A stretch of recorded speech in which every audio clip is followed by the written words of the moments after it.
서울의 심장부가 내려다 보이는 스카이라운지 레스토랑 라 시메의 가장 좋은 자리는 정막에 잠겨 있었다.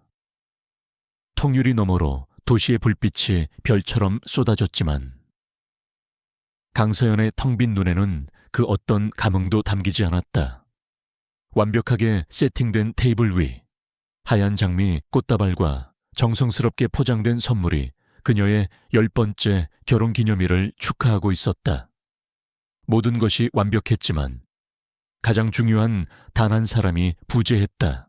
약속 시간은 이미 1시간을 훌쩍 넘기고 있었다. 서연은 차갑게 식어가는 와인잔을 하염없이 매만졌다. 그녀의 남편, 진성건설의 대표 박진우는 언제나 바빴다. 그의 성공을 위해 기꺼이 자신의 경력을 포기하고 그림자가 되기를 자처했던 지난 10년의 세월이 주마등처럼 스쳐 지나갔다. 그녀의 헌신이 있었기에 오늘의 박진우가 존재할 수 있었다. 하지만 그 그림자는 점점 더 짙고 외로워지고 있었다. 그때 레스토랑 입구가 소란스러워지며 익숙한 실루엣이 나타났다. 흠잡을 데 없이 완벽한 수트를 입은 박진우였다. 그는 미안한 기색을 얼굴에 가득 담은 채 서연에게 다가왔다. 미안해.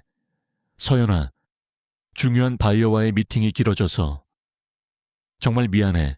그의 목소리는 언제나처럼 다정했지만 서연은 그에게서 낯선 향기를 맡았다. 달콤하면서도 관능적인 그녀의 것이 아닌 다른 여자의 향수 냄새였다. 진우는 서연의 맞은편에 앉으며 자연스럽게 화제를 돌렸다. 그는 오늘 있었던 미팅의 성과와 앞으로의 사업 계획에 대해 열정적으로 설명했다. 마치 아무 일도 없었다는 듯. 이 기념일의 주인공이 자신들의 사랑이 아닌 진성건설의 미래인 것처럼 행동했다. 서연은 애써 미소를 지으며 그의 말을 들어주었지만 심장은 차갑게 식어내리고 있었다. 그의 넥타이핀이 바뀐 것을 그녀는 놓치지 않았다. 자신이 선물한 것이 아니었다. 저녁 식사는 숨막히는 정적 속에서 이어졌다. 최고급 코스 요리는 아무런 맛도 느껴지지 않았다. 서연은 진우의 얼굴을 가만히 들여다보았다. 여전히 잘생기고 매력적인 남자였지만 그의 눈동자는 더 이상 자신을 향하고 있지 않았다. 그는 무언가에 쫓기는 사람처럼 불안해 보였고 테이블 밑으로는 끊임없이 휴대폰을 만지작거렸다. 사소한 행동 하나하나가 비수가 되어 서연의 가슴에 박혔다. 피곤해 보여. 요즘 회사 일이 많이 힘든가 봐. 서연은 마지막 남은 희망을 담아 조심스럽게 물었다. 그녀는 그의 입에서 나올 변명을 어설프더라도 자신을 안심시켜줄 한마디를 간절히 기다렸다. 하지만 진우는 그저 건성으로 고개를 끄덕일 뿐이었다. 조금, 그래도 당신 얼굴 보니 힘이 나네.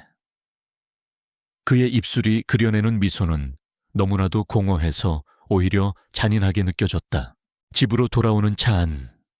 침묵은 칼날처럼 날카로웠다. 진우는 운전대를 잡은 채 창밖만 바라봤고 서연은 어둠에 잠긴 자신의 얼굴을 창문에 비춰보았다. 지난 10년간 그녀가 지켜왔던 완벽한 가정, 완벽한 아내라는 역할은 사실 유리처럼 위태로운 것이었음을 깨달았다. 작은 충격에도 산산조각 날 수 있는 허상. 그 예감은 틀리지 않았다. 그들의 집은 성처럼 거대하고 화려했지만 온기라고는 찾아볼 수 없었다. 진우는 피곤하다는 말을 남기고 먼저 욕실로 향했다. 찰나의 순간 그가 벗어놓은 자켓 안주머니에서 휴대폰이 진동하며 희미한 빛을 뿜었다. 서연은 홀린 듯 그쪽으로 다가갔다. 화면 위로 떠오른 메시지 한 줄이 그녀의 세상을 무너뜨렸다. 오늘 너무 좋았어요. 진우 씨, 빨리 또 보고 싶네. 발신인의 이름은 유라였다. 서연의 머릿속이 새하얗게 비워졌다. 눈물이 터져 나올 것 같았지만 이상하게도 흐르지 않았다. 대신 심장을 얼어붙게 만드는 차가운 분노가 온몸으로 퍼져나갔다. 낯선 향수 냄새, 새로운 넥타이 핀, 불안한 눈빛, 그리고 이 메시지까지 모든 퍼즐 조각이 맞춰지며 끔찍한 진실의 그림이 완성되었다. 박진우는 그녀를 배신했다. 그것도 자신들의 10번째 결혼기념일에. 그녀는 욕실의 물소리를 들으며 천천히 침실 거울 앞으로 걸어갔다. 거울 속에는 낯선 여자가 서 있었다. 눈빛은 얼음장처럼 차가웠고 입계는 희미한 냉소가 걸려 있었다. 지난 10년간 박진우의 아내로 살아왔던 순진하고 헌신적인 강서연은 방금 죽었다. 이제 남은 것은 모든 것을 되찾고 그들을 파멸시키기 위해 다시 태어난 존재뿐이었다. 복수의 서막이 그렇게 조용히, 그러나 무섭게 올랐다. 진우가 샤워를 마치고 나왔을 때 서연은 아무 일도 없었다는 듯 평온한 얼굴로 그를 맞았다. 그녀는 그에게 다가가 헝클어진 머리를 부드럽게 정리해 주었다. 피곤할 텐데 어서 자요. 그 다정한 목소리와 손길에 진우는 일말의 죄책감마저 씻어내며 안도했다.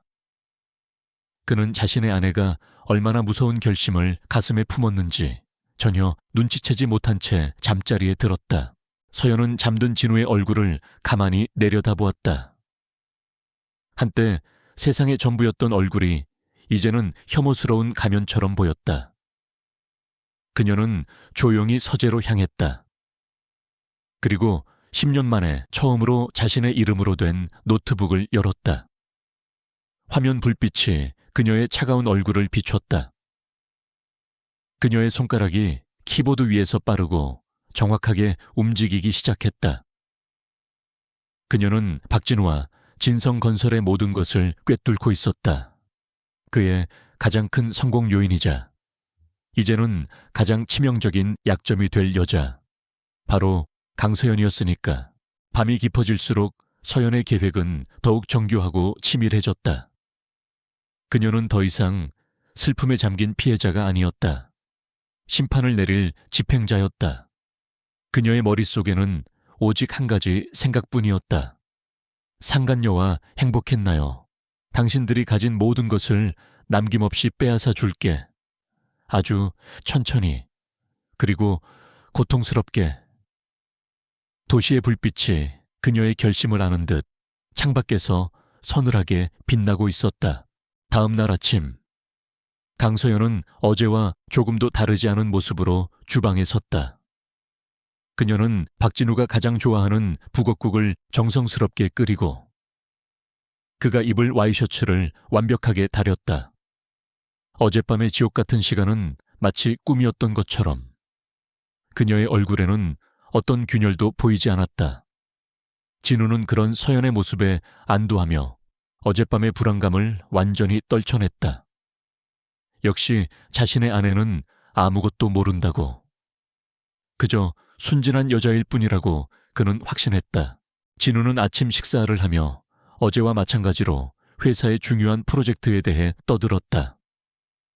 서연은 맞장구를 쳐주며 완벽한 아내의 역할을 계속했다. 그래요, 정말 대단하네. 당신이 자랑스러워요. 그녀의 목소리는 한없이 다정했지만 그 속에는 칼날 같은 경멸이 숨겨져 있었다. 그녀는 남편의 얼굴을 보며 생각했다. 이 평온한 아침 식사가 그가 누리는 마지막 행복이 될 것이라고. 현관문이 닫히고 진우의 차가 시야에서 사라지자마자 서연의 얼굴에서 모든 표정이 사라졌다. 그녀는 천천히 집 안을 둘러보았다.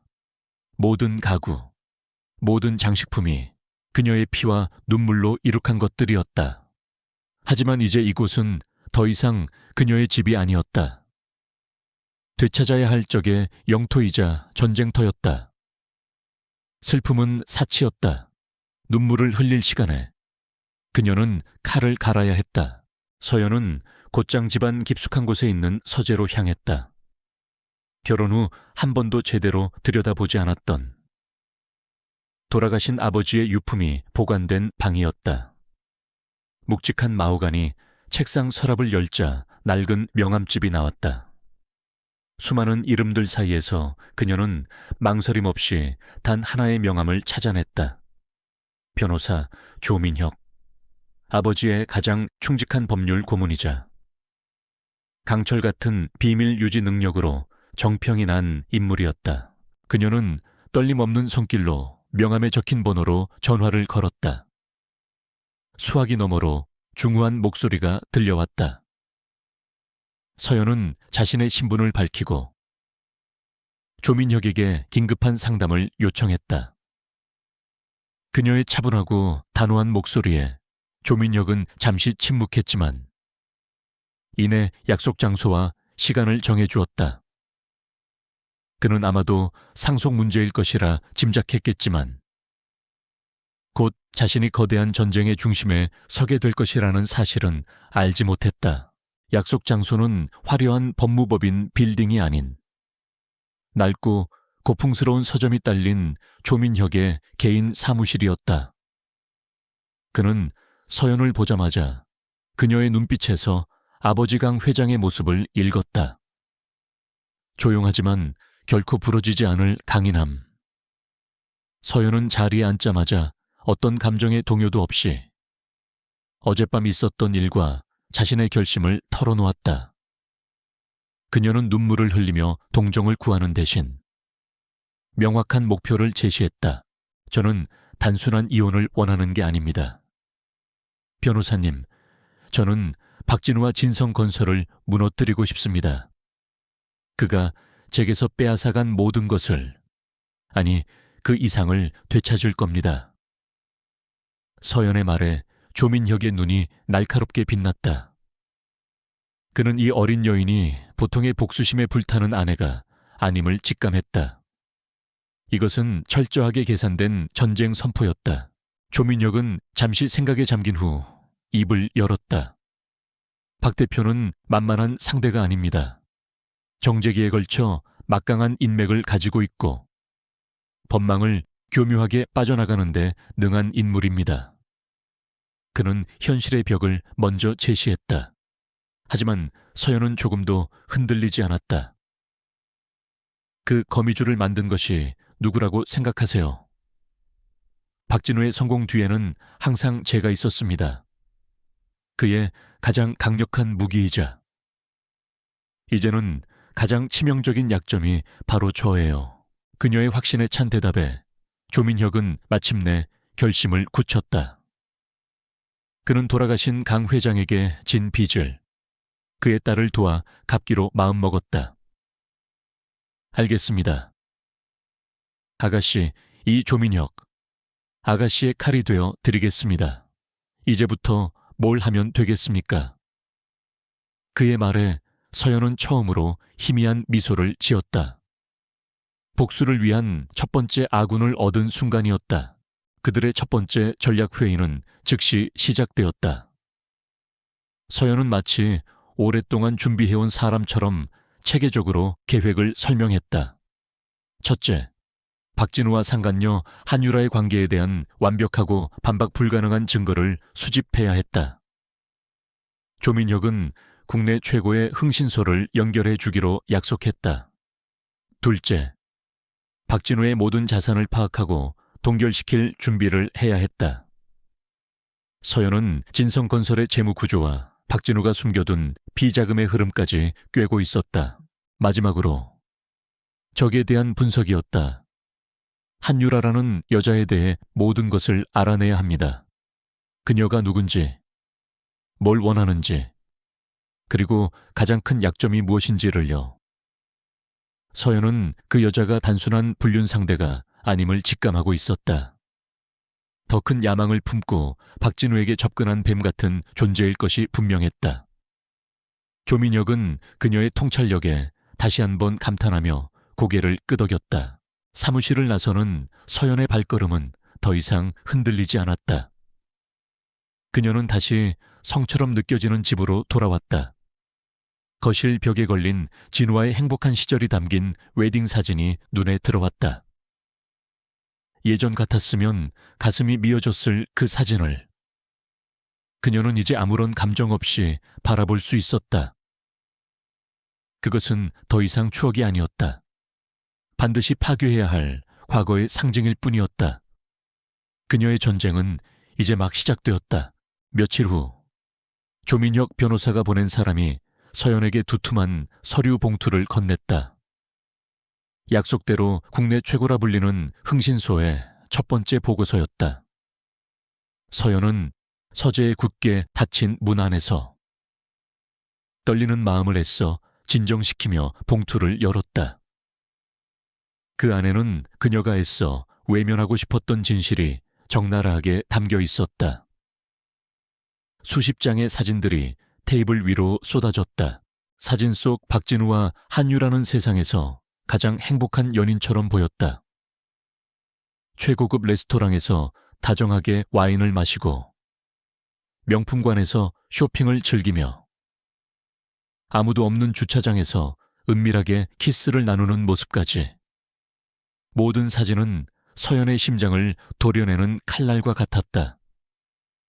특히 진우가 한유라를 위해 마련해준 것으로 보이는 고급 오피스텔 앞에서 다정하게 그녀를 끌어안는 사진은 더 이상 외면할 수 없는 명백한 증거였다. 서연은 사진 속 한유라의 얼굴을 가만히 들여다보았다. 청순하고 가녀린 외모, 보호 본능을 자극하는 미소, 대중에게 알려진 신인 배우 한유라의 이미지 그대로였다. 하지만 서연은 그 꾸며진 순수함 뒤에 숨겨진 탐욕과 교활함을 읽었다. 그녀는 사진을 바라보는 자신의 눈에서 더 이상 슬픔이 아닌 적을 분석하는 냉철한 이성이 번뜩이는 것을 느꼈다.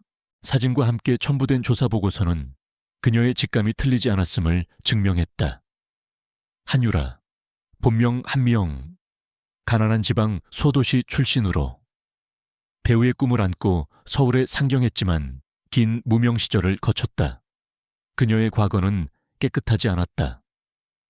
데뷔 전부터 여러 재력가들과의 부적절한 관계를 통해 자신의 생활과 경력을 유지해왔다는 정황이 포착되었다. 그녀는 남자들을 자신의 성공을 위한 발판으로 삼는데 매우 능숙한 여자였다. 보고서는 그녀가 어떻게 박진우에게 접근했는지도 상세히 기술하고 있었다. 한유라는 자선 행사에서 우연을 가장해 박진우에게 접근했다. 그녀는 그의 성공을 찬양하고 그의 말에 무한한 존경을 표하며 그의 허영심을 자극했다. 그녀는 똑똑하고 유능한 아내인 서연에게서 그가 은연중에 느끼고 있던 지적 열등감을 정확히 파고들었다. 자신 앞에서는 한없이 작아지는 순진한 어린 양을 연기하며 그의 보호 본능과 정복욕을 동시에 만족시킨 것이다.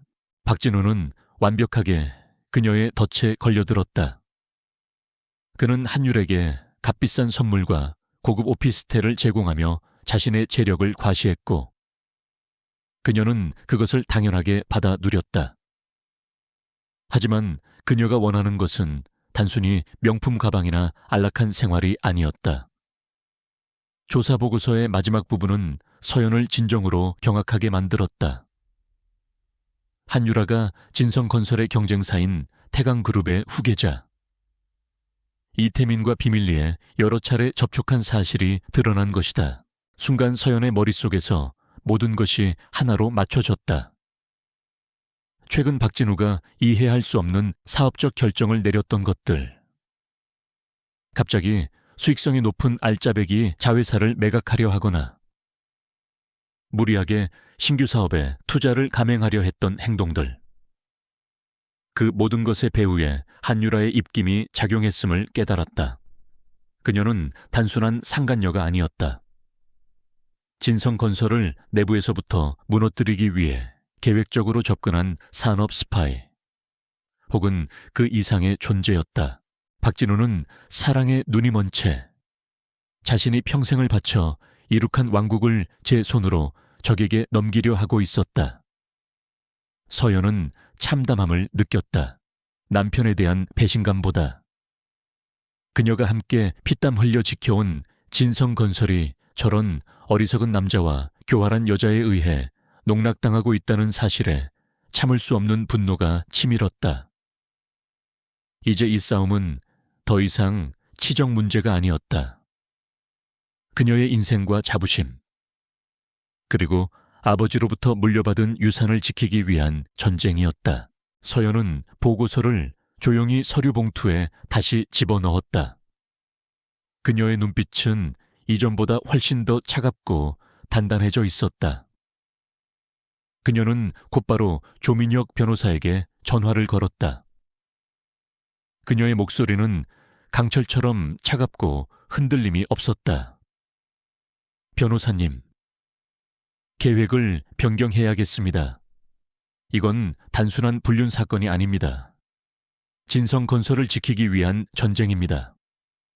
이제부터는 한유라와 그녀의 배후 세력까지 모두 뿌리 뽑아야 합니다. 수화기 넘어 조민혁은 잠시 침묵했지만 이내 낮은 목소리로 대답했다. 알겠습니다. 아가씨, 전면전을 준비하겠습니다. 서연은 전화를 끊고 창밖을 내다보았다. 이제 그녀의 적은 더 이상 남편과 그의 여자 하나가 아니었다. 거대한 탐욕의 그림자가 진성건설을 노리고 있었다. 하지만 서연은 두렵지 않았다. 오히려 가슴속에서 뜨거운 투지가 끓어오르는 것을 느꼈다. 그들이 누구든 감히 자신의 것을 탐낸 대가를 톡톡히 치르게 해줄 생각이었다. 강서연의 전쟁은 남편의 침실이 아닌 아버지의 낡은 서재에서 시작되었다. 그곳은 그녀만의 완벽한 작전 통제실로 변모해 있었다. 벽에는 진성건설의 조직도와 재무제표가 빽빽하게 붙어 있었고 여러 대의 모니터에서는 실시간 주식, 시세와 관련 뉴스들이 쉴 새 없이 흘러나왔다. 그녀는 더 이상 순종적인 아내가 아니었다. 적의 심장을 꿰뚫어 볼 수 있는 유일한 지휘관이었다. 지난 며칠간 서연은 진성건설의 모든 약점을 분석했다.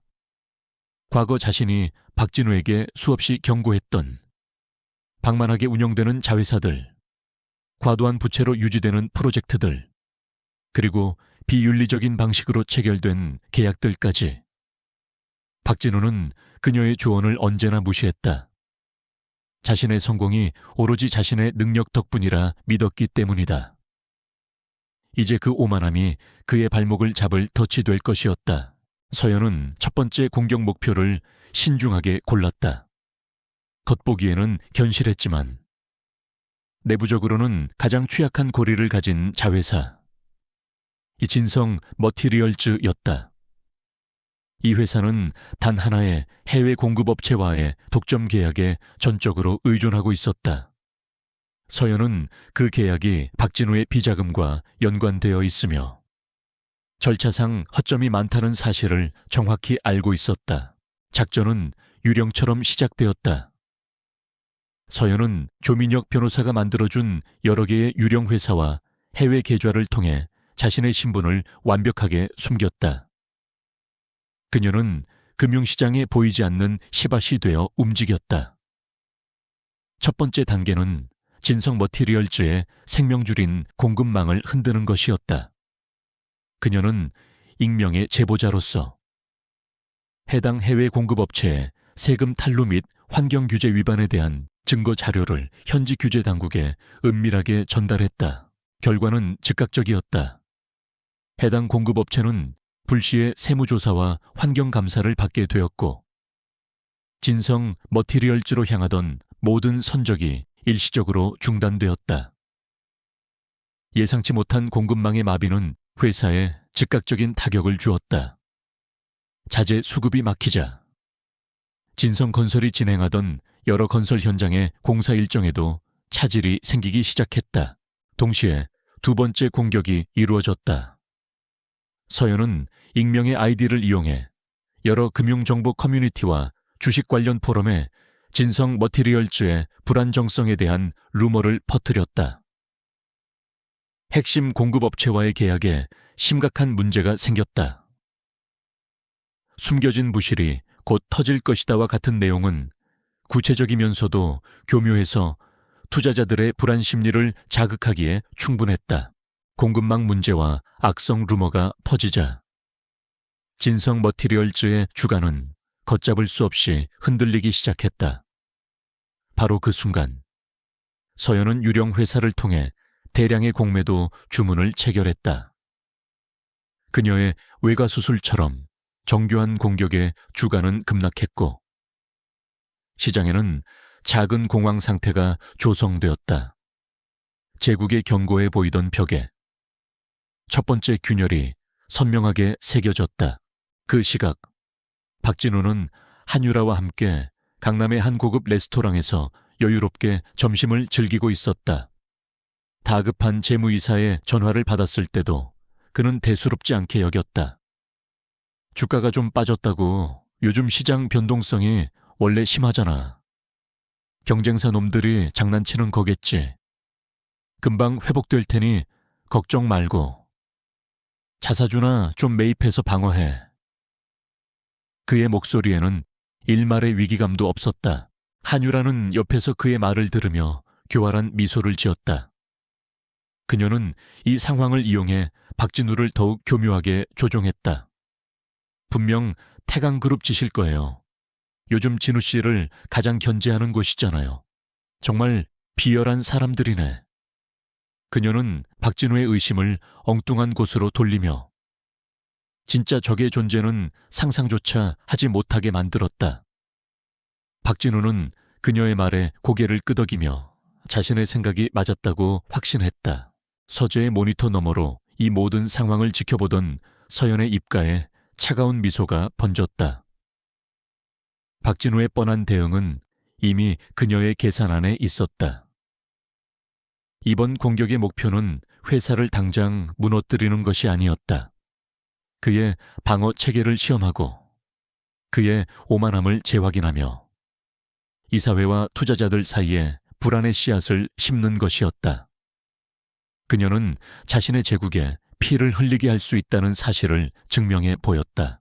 그날 저녁 경제뉴스 채널에서는 진성 머티리얼즈의 이례적인 주가 급락에 대한 분석이 흘러나왔다. 진성건설의 한 이사가 박진우에게 전화를 걸어 처음으로 우려를 표명했다. 박진우는 짜증 섞인 목소리로 괜찮다고 큰 소리쳤지만 그의 마음속에도 아주 작은 불안의 싹이 트기 시작했다.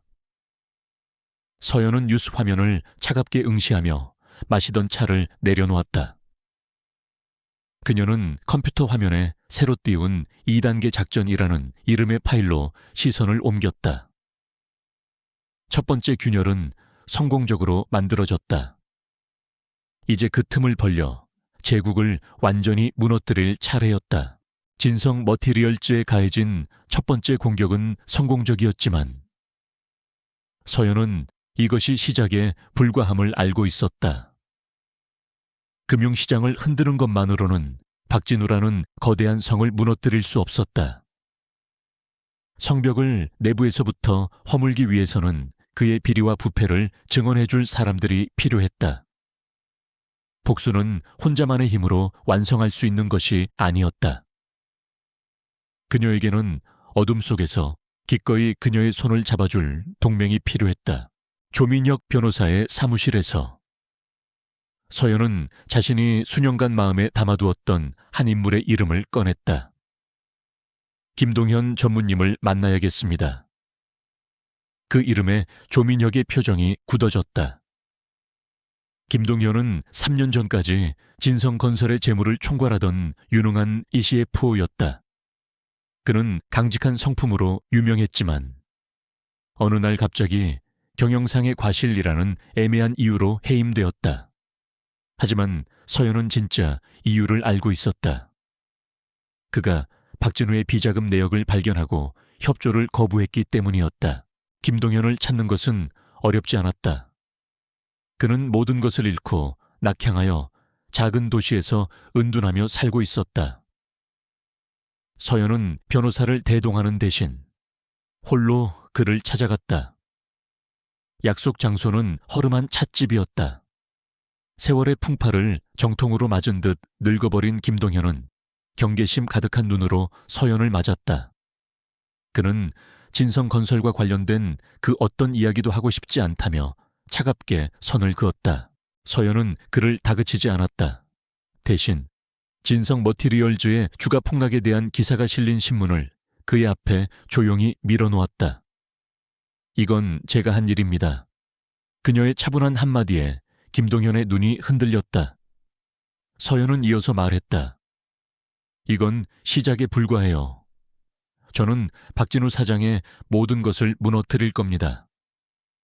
제 개인적인 복수를 위해 전무님을 위험에 빠뜨리고 싶은 게 아닙니다. 당신이 지키려 했던 회사의 정의를 바로 세우기 위해 힘을 빌려달라고 부탁드리는 겁니다. 그녀는 김동현이 발견했던 비자금 계좌의 세부 내역과 자금의 흐름까지 정확하게 짚어냈다.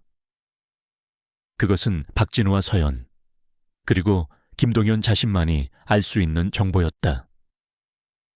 김동현은 비로소 서연이 단순한 복수심에 불타는 사모님이 아님을 깨달았다. 그는 오랫동안 억눌러왔던 분노와 정의감이 다시 끓어오르는 것을 느꼈다. 그는 집으로 돌아가 해고당하던 날 밤 몰래 복사해두었던 비자금 장부의 사본을 서연에게 건넸다. 제국의 심장을 겨눌 가장 날카로운 비수였다. 두 번째 동맹은 전혀 다른 곳에 있었다. 서연은 진성건설의 시그니 처펠리스 재개발 부지에 얽힌 비극적인 사건을 기억해냈다. 그곳에서 수십 년간 작은 서점을 운영하던 오정수 씨 부부. 박진우는 헐값에 땅을 넘기지 않는다는 이유로 용역 깡패까지 동원해 그들을 협박했고, 결국 충격으로 오정수 씨는 쓰러져 반신불수가 되었다. 서연은 죄책감에 시달렸지만 당시에는 아무것도 할 수 없었다. 서연은 수소문 끝에 낡은 임대 아파트에서 힘들게 살아가는 노부부를 찾아갔다. 그녀는 값비싼 선물을 들고 가는 대신 진심 어린 사죄의 마음만을 가지고 그들의 앞에 섰다. 그녀는 깊이 고개를 숙였다. 어르신, 너무 늦었지만 진심으로 사죄드립니다. 그때 저는 방관자였습니다. 하지만 이제는 아닙니다. 빼앗긴 것을 되찾아드리고 당신들의 명예를 되찾아드리기 위해 싸우려 합니다. 노부부는 처음에는 그녀를 경계했지만 자신의 배신당한 처지를 고백하며 눈물을 흘리는 서연의 모습에서 진심을 느꼈다. 그들은 보상을 원하지 않았다. 오직 박진우가 법의 심판을 받고 자신들의 억울함이 세상에 알려지기를 바랐다. 그들은 당시 진성건설 측이 자행했던 협박과 불법적인 토지 매입 과정을 증명할 모든 서류와 녹취 파일을 서연에게 넘겨주었다. 약자들의 눈물은 복수의 불길을 더욱 거세게 만드는 기름이 되어주었다. 며칠 후 조민혁의 사무실에 뜻밖의 인물들이 모였다. 배신당한 아내 강서연, 강직한 변호사 조민혁, 부당하게 해고된 전직 CFO 김동현, 그리고 피해자 오정수 씨의 아들. 어울리지 않는 조합이었지만 그들의 눈빛에는 박진우와 진성건설이라는 공동의 적을 향한 뜨거운 분노와 굳은 결의가 서려 있었다. 그들은 단순한 피해자들의 모임이 아니었다. 정의를 실현하기 위해 뭉친 비밀스러운 동맹이었다. 서연은 자신의 새로운 아군들을 둘러보았다. 더 이상 외롭지 않았다. 그녀의 복수는 이제 개인의 울분을 넘어 거대한 악에 맞서는 모두의 싸움이 되었다. 그녀는 조용히 입을 열었다. 이제 방역의 두 번째 단계를 시작합니다. 그녀의 목소리는 낮았지만 그 안에 담긴 힘은 사무실 안의 모두를 전율시키기에 충분했다. 어둠 속에서 뭉친 그들의 칼날은 이제 제국의 가장 부패한 심장부를 정조준하고 있었다.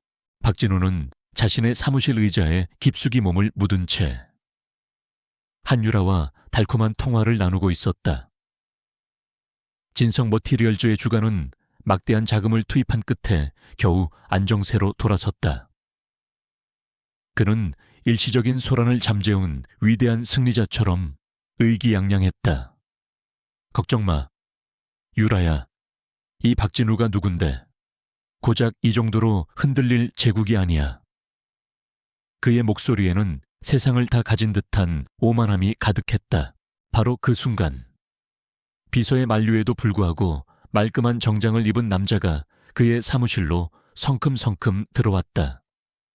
그의 손에는 법원에서 온 공식 서류 봉투가 들려 있었다. 박진우는 짜증 섞인 얼굴로 통화를 끊고 서류를 받아들었다. 봉투 안에는 이혼 소장과 함께 그의 모든 개인 자산을 동결한다는 법원의 가압류 결정문이 들어있었다. 그의 세상이 무너지는 소리가 들렸다. 그는 믿을 수 없다는 듯 서류를 몇 번이고 다시 읽었다. 감히 강서연이 늘 그림자처럼 조용히 살던 그의 아내가 이럴 수는 없었다. 이것은 분명 감정적인 치기일 뿐이라고. 돈을 더 뜯어내기 위한 어설픈 협박일 뿐이라고 그는 애써 스스로를 위안했다. 그는 분노에 차올라 곧바로 서연에게 전화를 걸었다. 그의 입에서는 온갖 위협과 폭언이 쏟아져 나왔다. 하지만 수화기 너머로 들려온 서연의 목소리는 얼음장처럼 차가웠다. 이제 우리의 대화는 변호사를 통해서만 할 겁니다. 박진우 씨, 남편을 부르는 호칭마저 바뀌어 있었다. 그 냉정한 한마디에 진우는 이성을 잃었다. 서연은 그의 분노를 예상했다는 듯 아무런 대꾸 없이 전화를 끊어버렸다. 박진우는 값비싼 스마트폰을 벽에 집어 던졌다. 산산조각 난 액정은 마치 그의 심정 같았다. 자산 동결 조치는 치명적이었다. 당장 회사의 긴급 자금을 개인 재산으로 막아야 할 때도 있었고 무엇보다 그가 관리하던 비자금 계좌까지 묶여버렸다. 그의 비밀스러운 돈줄이 막히자 그와 연결된 수많은 공생관계들이 혼란에 빠지기 시작했다. 그는 법이라는 거대한 그물에 갇혀 옴짝달싹할 수 없는 신세가 되었다. 강서연이 이렇게 치밀하고 신속하게 움직였다는 사실이 그는 도무지 믿기지 않았다. 진우가 법적 공방에 정신이 팔려 있는 사이 서연의 두 번째 공격이 시작되었다. 조민혁 변호사는 오정수 씨 부부의 사연을 양심적인 한 탐사보도 전문 기자에게 제보했다. 며칠 후 거대 기업의 탐욕에 쓰러져간 동네 서점의 꿈이라는 제목의 기사가 인터넷을 통해 퍼져나갔다. 기사는 진성건설의 실명을 직접 거론하지는 않았지만 누구나 그 기업이 어디인지 알 수 있었다. 기사는 폭발적인 반응을 불러일으켰다. 대기업의 횡포에 분노한 여론이 들끓기 시작했다. 진성건설의 본사 앞에서는 작은 규모의 1인 시위가 시작되었고 회사의 SNS 계정은 비난의 댓글로 마비되었다. 박진우가 공들여 쌓아 올린 사회적 책임을 다하는 윤리적 기업이라는 이미지는 하루아침에 약자를 짓밟는 악덕 기업으로 추락했다. 이것은 주가 하락보다 더 뼈아픈 타격이었다. 박진우는 긴급 이사회를 소집해 사태를 수습하려 했지만 이사들의 시선은 싸늘했다. 그는 언론사에 압력을 넣고 돈으로 기사를 막으려 했지만 오히려 기자의 투지만 더욱 불태우는 결과를 낳았다. 그는 이제야 깨달았다. 이 모든 것이 별개의 사건이 아니라는 것을.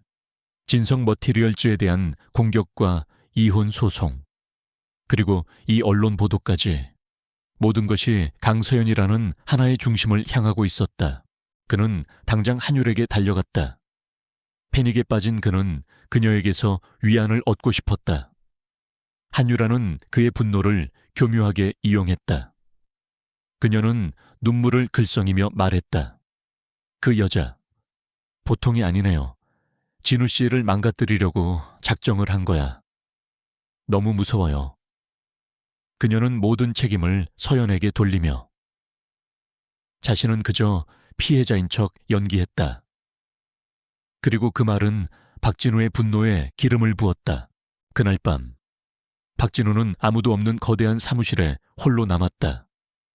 도시의 화려한 야경이 발 아래 펼쳐져 있었지만 그의 눈에는 아무것도 들어오지 않았다. 충격과 분노가 가라앉자 그 자리에는 섬뜩한 사리가 싹트기 시작했다. 그는 책상 위에 놓인 서연의 사진을 노려보았다. 이제 이것은 단순한 이혼 소송이 아니었다. 모든 것을 건 전쟁이었다.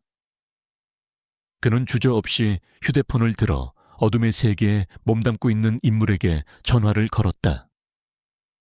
처리해야 할 사람이 생겼어. 아주 조용하게. 합법적인 방법으로 이길 수 없다면 불법적인 방법으로라도 그녀를 짓밟아 버릴 생각이었다. 복수의 무대는 이제 더 위험하고 어두운 곳으로 옮겨가고 있었다. 궁지에 몰린 짐승은 이성을 잃고 상대를 물어뜯기 마련이다. 박진우가 바로 그랬다. 합법적인 방법으로 강서연의 목을 조를 수 없게 되자 그는 가장 비열하고 어리석은 방법을 선택했다. 그의 첫 번째 방역은 물리적인 위협이었다. 며칠 뒤 서연이 머물고 있는 안전 가옥으로 발신인 불명의 소포가 배달되었다. 상자 안에는 피를 흘리며 죽어있는 쥐 한 마리와 함께 까불지 마라. 다음은 너다라고 적힌 섬뜩한 경고장이 들어있었다. 하지만 박진우는 상대를 완전히 잘못 골랐다. 서연은 비명을 지르며 주저앉는 대신 차가운 눈으로 죽은 쥐를 내려다보았다. 이것은 그가 막다른 골목에 몰렸다는 명백한 증거였다. 두려움 대신 그녀의 가슴 속에서는 경멸과 함께 더 큰 투지가 불타올랐다.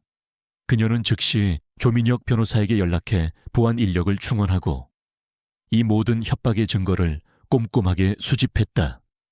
그의 어리석은 행동은 그녀의 손에 새로운 무기를 쥐어준 셈이었다. 물리적 협박이 통하지 않자 박진우와 한유라는 두 번째 계획에 착수했다. 바로 여론을 이용한 인격 살인이었다. 그들은 거액의 돈을 주고 평판이 좋지 않은 인터넷 언론사와 사이버 레카를 고용했다. 며칠 뒤 인터넷에는 강서연에 대한 악의적인 루머들이 쏟아져 나오기 시작했다. 그녀가 몰락한 집안의 딸로서 돈을 보고 박진우에게 접근한 꽃뱀이며 사실은 조민혁 변호사와 불륜 관계에 있다는 자극적인 내용이었다. 그들은 서연을 파렴치한 여자로 만들어 이혼의 원인을 그녀에게 뒤집어 씌우고 여론의 동정을 얻으려 했다. 한유라는 언론과의 인터뷰에서 눈물을 흘리며 자신이 박진우와 서연의 불화에 희생된 피해자인 척 연기했다. 박진우는 이 추잡한 연극으로 모든 것을 되돌릴 수 있으리라 믿었다. 하지만 그것이야말로 서연이 기다리고 있던 그들의 자멸을 앞당길 결정적인 패착이었다. 서연은 침묵하지 않았다. 그녀는 정면 돌파를 선택했다. 며칠 후 그녀는 수많은 카메라 앞에서 대중 앞에 처음으로 모습을 드러냈다. 화려한 사모님의 모습이 아닌 단정하고 기품 있는 모습이었다. 그녀는 떨지 않았다. 오히려 차분하고 논리적인 목소리로 입을 열었다. 그녀는 먼저 박진우와 한유라의 불륜 관계를 증명하는 사진들을 공개했다. 장내는 순식간에 술렁였다. 하지만 그것은 시작에 불과했다. 서연은 이어서 자신에 대한 루머가 어떻게 조작되었는지를 증명하는 자료들을 스크린에 띄웠다. 박진우의 비자금 계좌에서 거액의 돈이 PR 회사로 흘러들어간 내역. 그리고 그 돈이 다시 루머를 퍼뜨린 인터넷 언론사로 입금된 기록까지. 모든 것이 명백했다. 그녀는 마지막으로 박진우가 보낸 협박 소포의 사진을 공개하며 자신이 생명의 위협까지 받고 있음을 알렸다. 기자회견장은 충격에 휩싸였다. 상황은 순식간에 뒤집혔다. 강서연을 향했던 의심의 눈초리는 이제 경악과 동정으로 바뀌었고, 박진우와 한유라를 향해서는 걷잡을 수 없는 분노와 비난이 쏟아졌다. 아내를 배신한 것도 모자라 거짓말로 그녀의 명예를 짓밟고 협박까지 한 파렴치한 인간. 그것이 박진우에게 새로 붙여진 꼬리표였다. 한유라 역시 청순한 피해자에서 악독한 상간녀로 이미지가 추락했다. 진성건설의 주가는 다시 곤두박질 쳤다. 이번에는 이전과 비교할 수 없을 정도로 심각한 수준이었다.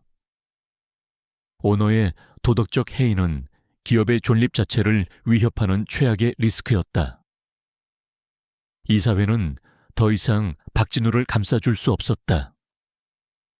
주주들 사이에서는 그를 대표이사 자리에서 끌어내리기 위한 긴급 주주총회를 소집해야 한다는 목소리가 터져 나오기 시작했다. 박진우는 자신의 사무실에 있는 대형 스크린으로 서연의 기자회견을 실시간으로 지켜보고 있었다. 그는 자신의 눈앞에 펼쳐지는 광경을 도저히 믿을 수가 없었다. 자신이 던진 회심의 일격이 오히려 자신의 심장을 꿰뚫는 비수가 되어 돌아왔다. 그는 자신이 놓은 덫에 자신이 완벽하게 걸려들었음을 깨달았다. 분노를 이기지 못한 그는 책상 위에 모든 것을 바닥으로 쓸어버렸다.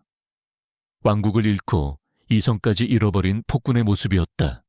사방의 벽이 그를 향해 무섭게 조여오고 있었다. 강서연의 폭탄 선언과도 같았던 기자회견 이후 박진우와 진성건설은 끝없이 추락하고 있었다. 박진우는 모든 인맥을 총동원해 사태를 수습하려 했지만 한번 돌아선 여론과 언론은 맹수처럼 그를 물어뜯었다. 그가 자랑하던 화려한 인맥들은 이제 그와의 관계를 부정하기에 바빴다. 침몰하는 배에서 가장 먼저 탈출하는 것은 쥐들이기 마련이었다. 그가 유일하게 위안을 삼았던 한유라마저 그를 떠났다. 그녀는 모든 연락을 끊고 잠적해버렸다. 박진우는 그제야 자신이 얼마나 철저하게 고립되었는지를 깨달았다. 사방이 적으로 둘러싸인 외딴 성에 갇힌 왕.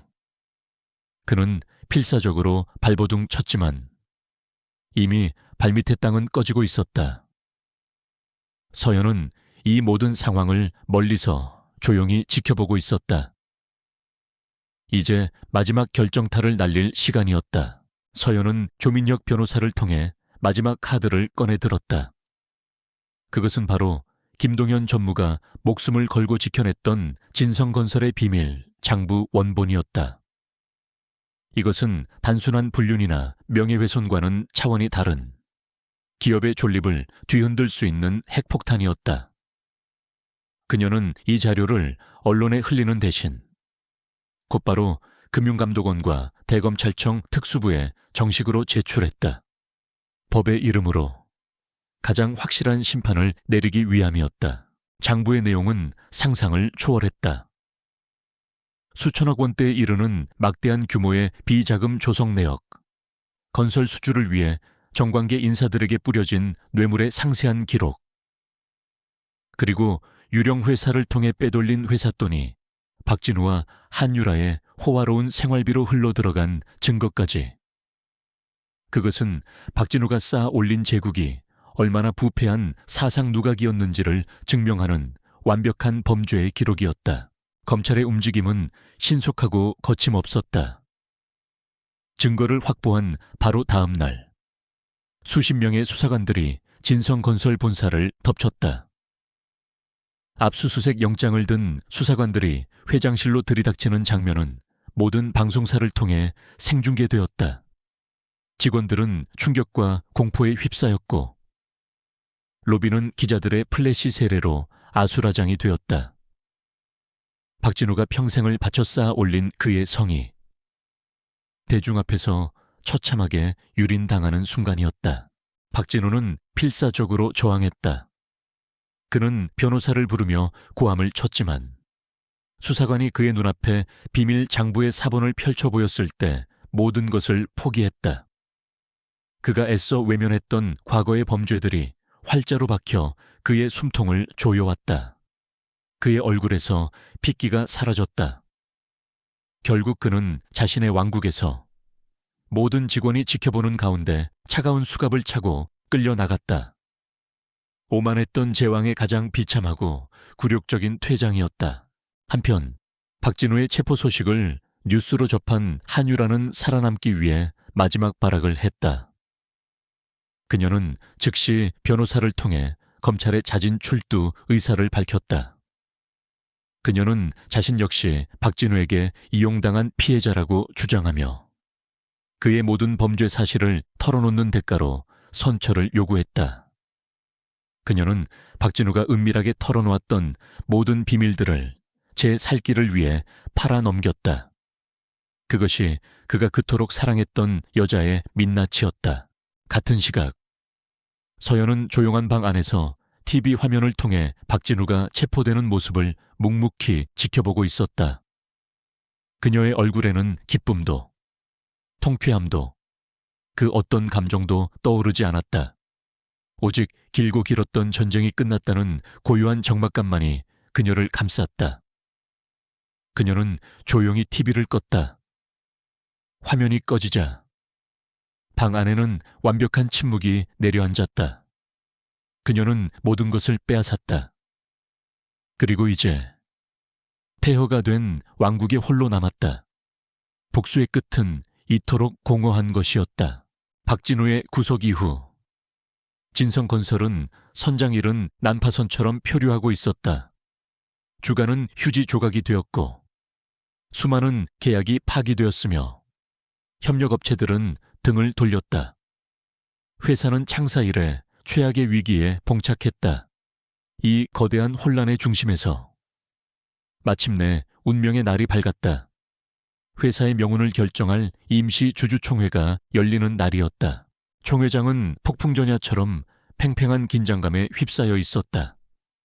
대주주들과 기관 투자자들, 그리고 수많은 기자들이 모여 웅성거렸다. 모두가 회사의 미래를 비관하고 있을 때 총회장 문이 열리고 예상치 못한 인물이 모습을 드러냈다. 바로 강서연이었다. 그녀는 더 이상 누군가의 아내가 아니었다. 조민혁 변호사와 새로운 재무이사로 내정된 김동현을 양옆에 거느린 채 그녀는 당당한 대주주의 자격으로 회의장에 들어섰다. 그녀의 등장은 그 자체로 하나의 사건이었다. 과거 그녀를 그저 조용한 사모님으로 기억하던 이들은 완전히 달라진 그녀의 모습에 경악했다. 흔들림 없는 눈빛, 차가운 카리스마, 그리고 모든 것을 압도하는 존재감. 박진우의 아내 강서연은 죽고 진성건설의 창업주강 회장의 딸이 돌아온 순간이었다. 그녀는 아버지에게 물려받은 주식과 다른 주주들의 위임장을 통해 박진우의 버금가는 의결권을 확보한 상태였다.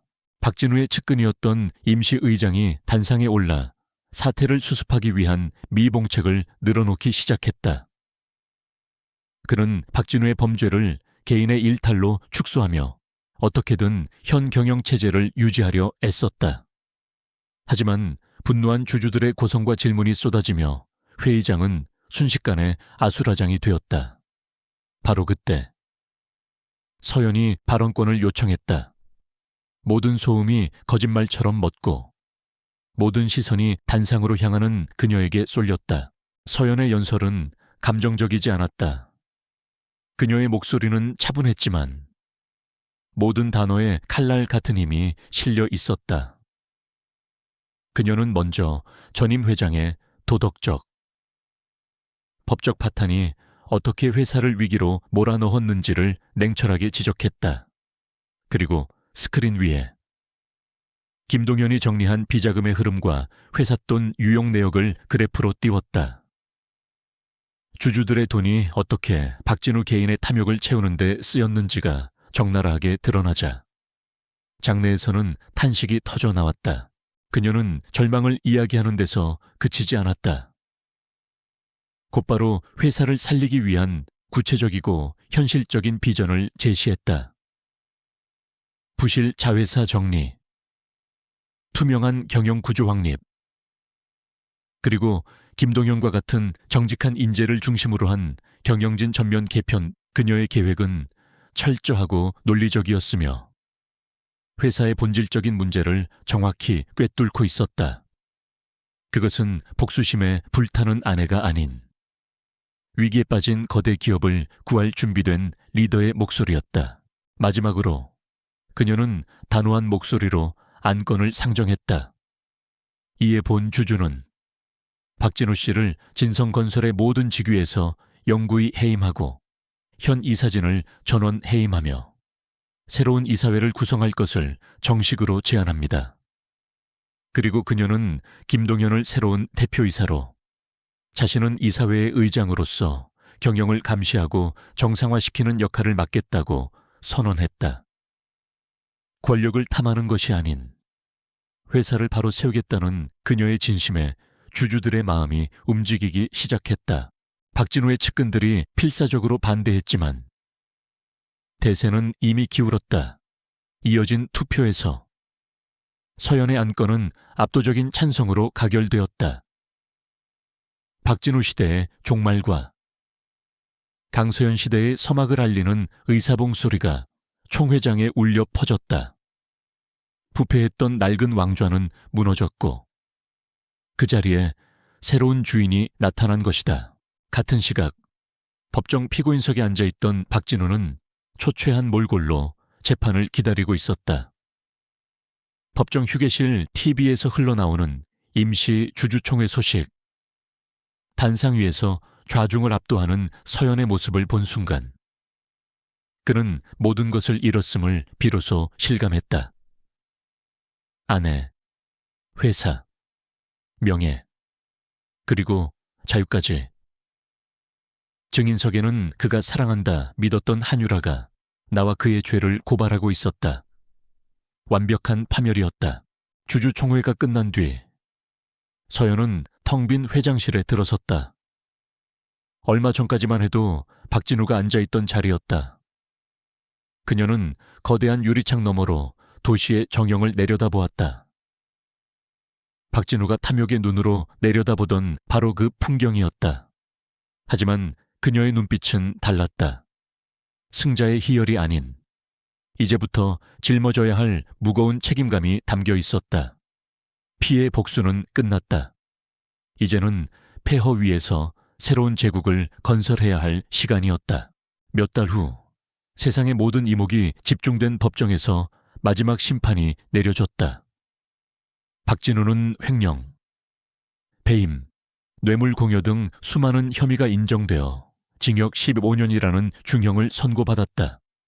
한때 대한민국 건설업계를 호령하던 제왕은 차가운 법의 심판 아래 죄수복을 입은 초라한 범죄자로 전락했다.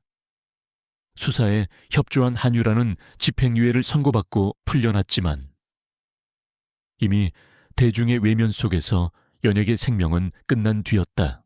강서연은 법정에 가지 않았다. 그녀는 자신의 옛 사무실, 이제는 진성건설의 의장실이 된 곳에서 뉴스를 통해 담담하게 소식을 접했다. 길고 지독했던 전쟁의 공식적인 종결이었다. 하지만 그녀의 마음은 이상하리만치 고요했다. 복수를 완성했지만 가슴 한구석에는 허탈한 바람만이 휑하게 불었다.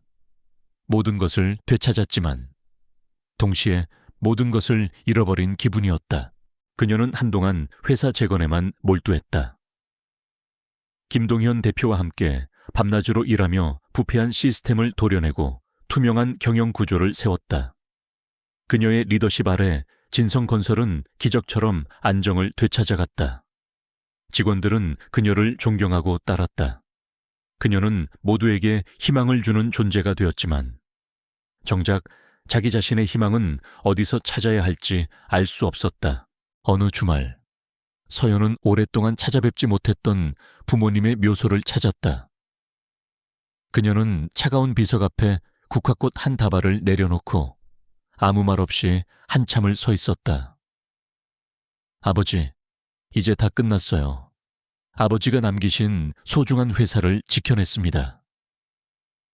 그녀의 목소리는 바람에 흩어졌다. 그 순간 그녀를 짓누르던 무거운 책임감과 함께 뜨거운 눈물이 뺨을 타고 흘러내렸다. 복수를 시작한 이래 처음으로 흘리는 눈물이었다. 며칠 뒤 그녀는 수감된 박진우에게 면회를 신청했다. 마지막으로 매듭지어야 할 과거가 남아있었기 때문이었다. 유리벽 너머의 박진우는 완전히 다른 사람이 되어 있었다. 모든 오만함과 자신감을 잃고 세월을 정통으로 맞은 늙고 병든 남자의 모습이었다. 그는 서연을 보자마자 눈물을 흘리며 용서를 빌었다.